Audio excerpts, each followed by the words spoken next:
প্রত্যেক পলকপথে লক্ষ কোটি প্রাণী ছিল আফিমুদি দিচ্ছে পাওয়া খেলা হত্যায় খচিত এই ধরনের ধরে প্রতিপদে চরণে দলিত শতকে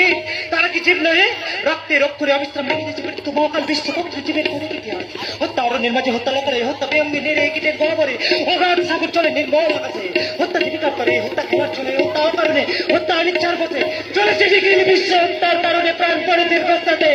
ব্যাখ্যে রাখবে মৃগ সমবর্ত দায়তে নেয় পারে মহাকালী কাল চর্পিনী রয়েছে নায়ে তার স্ত্রীটা টেকনোলজি মডেলি বিশ্বচল ঠিক হইতে চির রক্ত দ্বারা জুড়ে পড়িতেছে নিষ্পেষিত দ্রাক্ষা হইতে রসের মতন